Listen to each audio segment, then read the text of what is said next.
3월 1일 또 3월을 시작하면서 또 첫날이기도 하지만 또 기대가 되는 이 새로운 달 3월에 또 하나님께서 어떤 말씀을 주실지 기대하는 마음으로 말씀 묵상을 시작하도록 하겠습니다. 제가 기도하고 시작하겠습니다.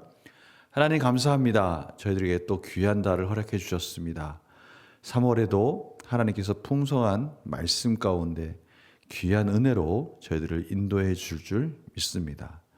저희들이 늘 깨닫게 되는 것은 저희들의 연약함과 부족함 속에서도 늘 함께 하시며 저희들의 부족한 속에 하나님의 은혜로 채워가시며 훈련시키시고 성령님의 조명하심을 통해서 말씀 가운데 인도하심을 깨닫게 됩니다.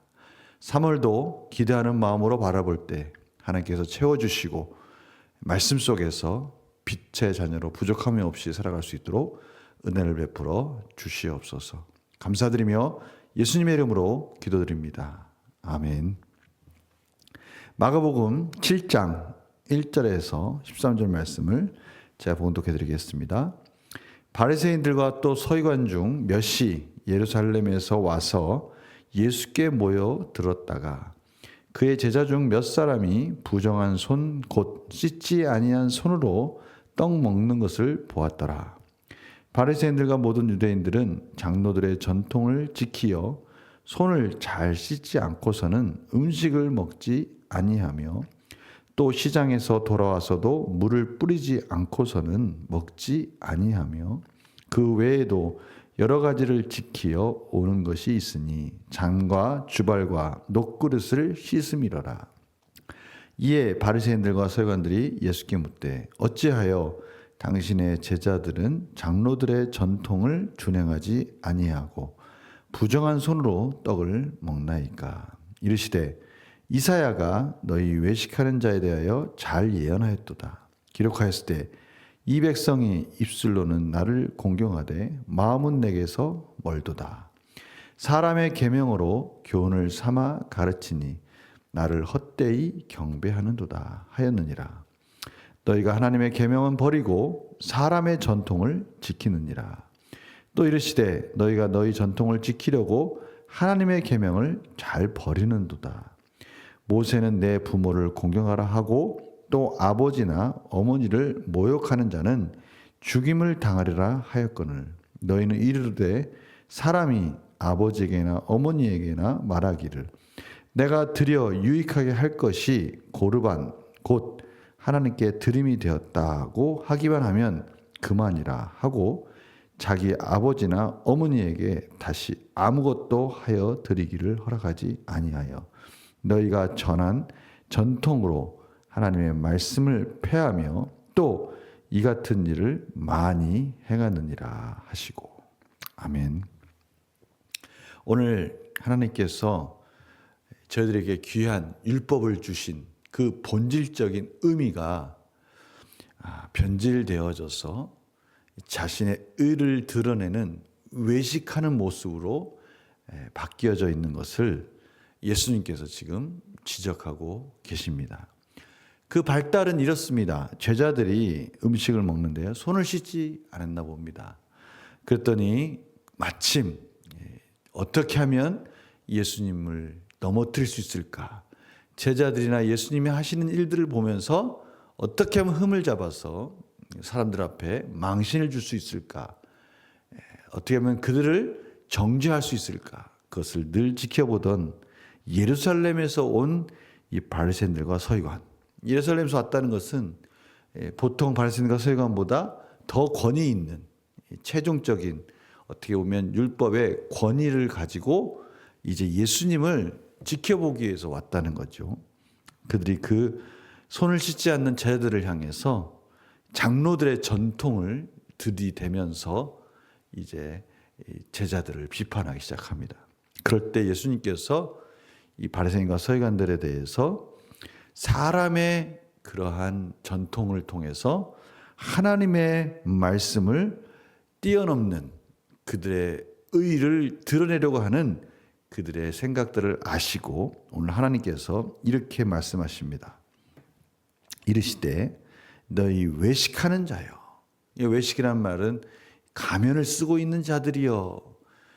겉으로는 그럴싸한 모습을 하고 있지만 속으로는 음흉하게 자기들의 의를 가지고 남을 정죄하는 수단으로 쓰고 있는 그들을 향해서 그들의 입술로는 겉모습은 하나님을 공경하는 것 같고 하나님의 말씀을 소중히 여기는 것 같지만 그들의 안에서는 전혀 하나님의 마음과는 상관없는 그들의 욕망과 이기적인 욕심과 기득권만을 생각하면서 율법의 의를 내세우며 사람들을 여지없이 비판하며 그들을 구별하면서 자신들의 권위만을 내세우고 있는 그들을 향해서 신랄하게 그들의 마음은 이미 하나님께서 떠났다라고 지적하고 계십니다.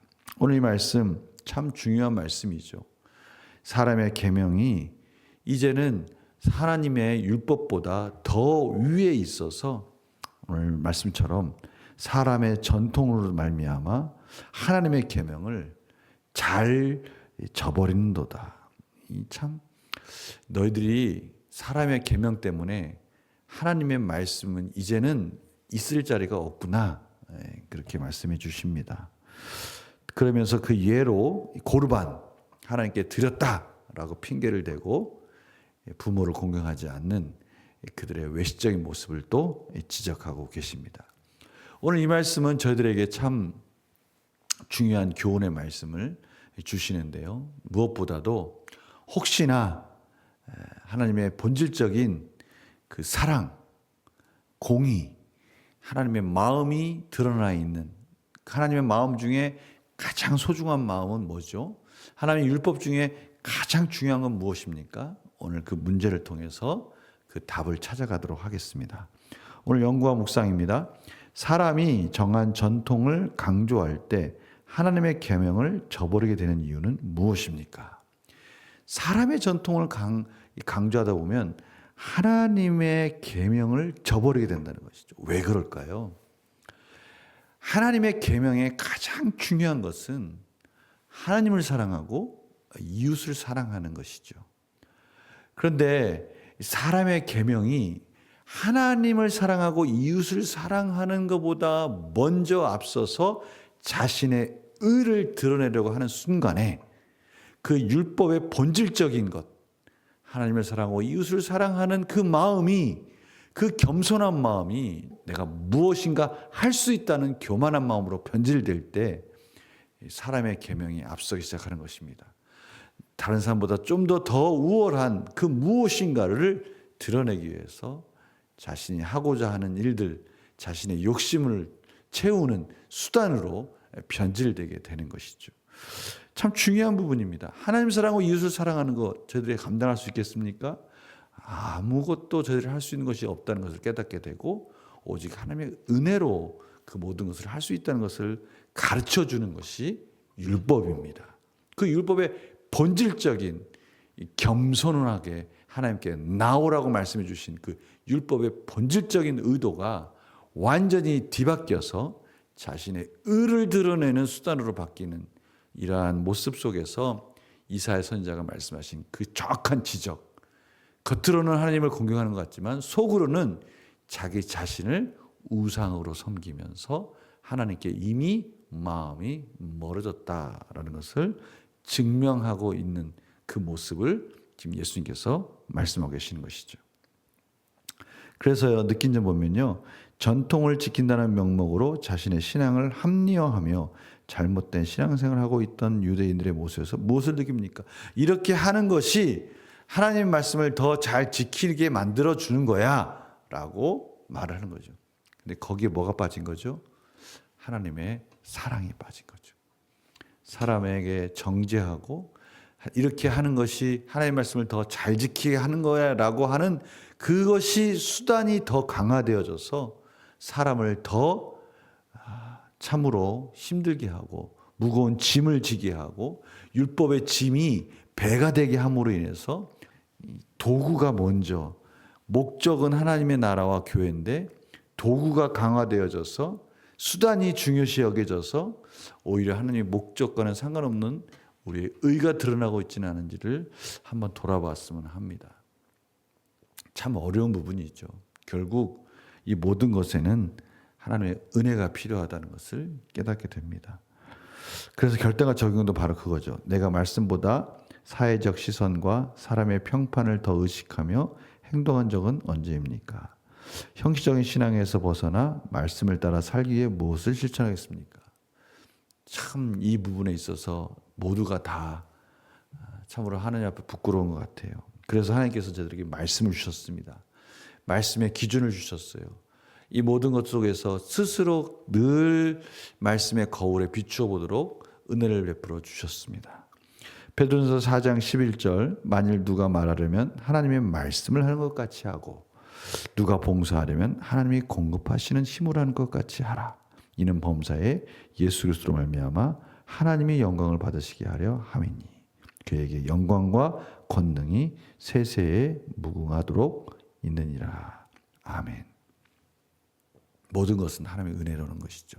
모든 것은 하나님의 은혜 가운데 하기 때문에 무엇을 할 수 있다. 내가 말씀을 지킬 수 있다. 말씀을 지키며 율법을 완성할 수 있다.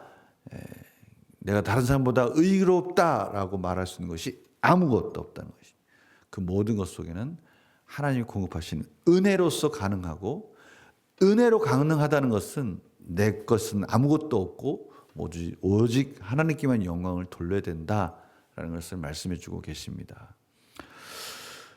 다시 한번 겸손하게 하나님의 은혜를 구하면서 우리의 신앙이 변질되지 않도록 오직 하나님께만 영광이 되며 감사하는 삶으로 우리의 지체들을 돌아보며 하나님을 사랑하고 이웃을 사랑하는 그 모든 하나님의 아름다운 질서가 회복되어지기 위해서 저희도 늘 기도해야 된다는 것을 다시 한번 깨닫게 됩니다. 기도하겠습니다. 그렇습니다. 하나님을 믿는다 하지만 혹시나 다른 사람에게 상처를 주고 더 잘해보겠다고 하면서도 오히려 그것이 사람의 눈치를 보고 사람 앞에 자신을 드러내는 의가 되지 않을까 두렵습니다. 오늘 말씀처럼 혹시나 저희들이 외식하는 자가 되지 않도록 말씀에 비추어서 늘 하나님께 감사하며 늘 하나님께 영광 돌리는 삶이 될 수 있도록 은혜를 베풀어 주시옵소서. 감사드리며 예수님의 이름으로 기도드립니다. 아멘.